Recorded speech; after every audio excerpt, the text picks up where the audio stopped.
1. Hello class, today we're going to continue our geometry unit. The last couple of days we've been discussing area of a square, rectangle, and triangle, and also looking at nets of 3D figures.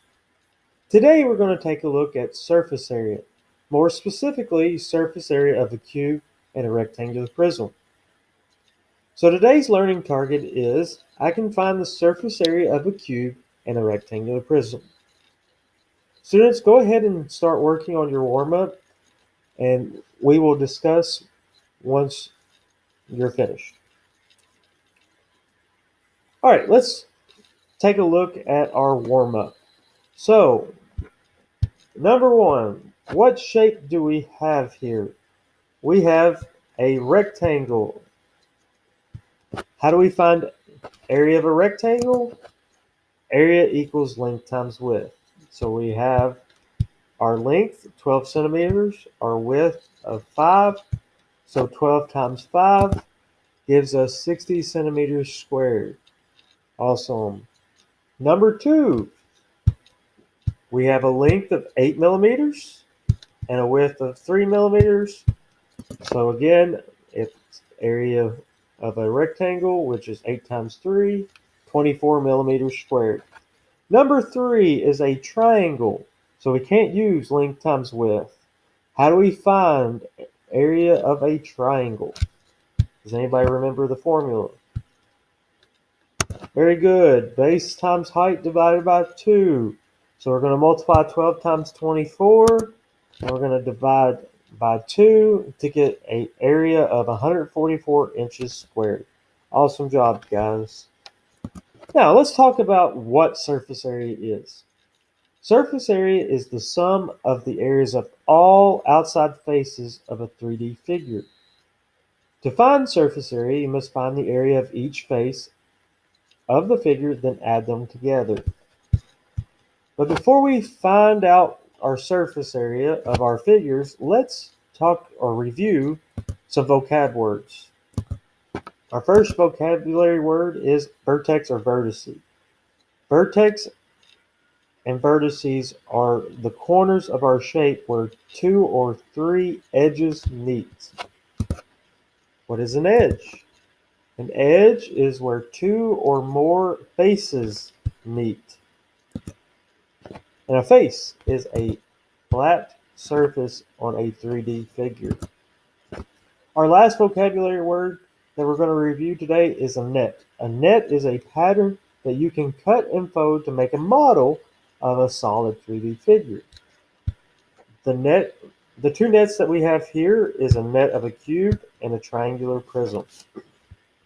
So let's jump into it. Finding surface area of a cube. So I have a cube which is a 7 by 7 by 7.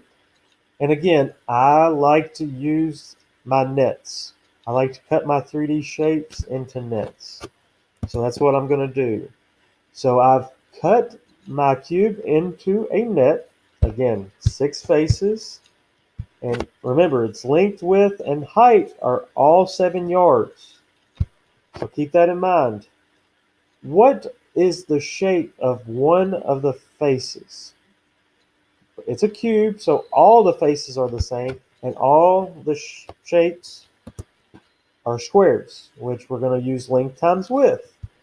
So if I look at face number 1, I use 7 times 7, length and width, which I get 49. Again, it's a cube, so all the faces are squares, and each one is got an area of 49. So again, if I just multiply 49 times 6, I get my surface area total, 294 yards squared. Pretty easy, right, for a cube? Now let's look at the surface area of a rectangular prism. Here I have a length of 7 inches, a width of 2, and a height of 6 inches. Again, I like to go back to the nets. Once you guys get comfortable, you may not need the nets, but for right now, I'd like you to draw the nets. So again, here's my net of my rectangular prism. I will say it's not to scale. So surface area, I need to add all the faces together. So face 1, 2, 3, 4, 5, 6 to get the surface area. So let's look at face number 1. What is my shape? It's a rectangle, so we're still going to use length times width. So my length is 7, my width is 6. So 6 times 7 gives me 42 inches squared. I want you to try face number 2. Area face number 2. So we're looking at this face right here. How many got 12 inches squared? Awesome job. So again, we keep doing this. Each face number 3, I have a 7 by 2, which is 14 inches. Number 4, 6 times 2. Face number 5, 6 times 7. And face number 6, 7 times 2. Before we look at surface area, what do you notice about the faces? What do you see? Oh, you see two faces that have the same area. Why do you think that is? Let's go back to our shape. Ah, the tops. So if I'm talking about the top and bottom, the sides, front and back. So very good. Awesome job. So now I have my areas. I add those together to get my surface area of 136 inches squared. Awesome job. Now, let's talk about your problem or my problem that you're going to help me fix. My wife needs to know if we have enough wrapping paper to wrap 3 of the cereal size boxes to send to our cousins in Chicago, Illinois. We only have 27,000 centimeters squared worth of wrapping paper. Are we going to have enough, or am I going to have to go out and buy some more? Your task is to cut 3 boxes into nets and measure the boxes with a ruler using centimeters and draw the nets on the handout that I provide and figure out if the 3 boxes that you and your partner chose, if I'm going to have enough wrapping paper. So here's the form that you're going to use. Again, you're going to select 3 cereal boxes. You're going to cut them into nets, draw their nets on my handout, and add all the areas of the faces together to get the surface area. If you go over 27,000 centimeters squared, then I need to go out and buy more wrapping paper. If you get under 27,000 centimeters squared, then I have enough. So that is your goal.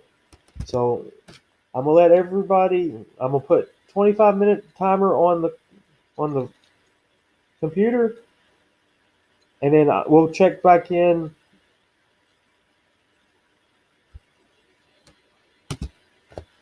All right, let's finish this up. So we're gonna do a hands up, stand up, pair up activity for your exit slip. So first thing I want you to do when you pair up with somebody, I want you to share what strategy you use to find the surface area of your cereal boxes.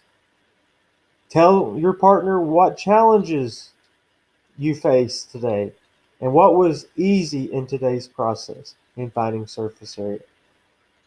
So I want you to pair up with somebody and I want you to discuss these 3 things.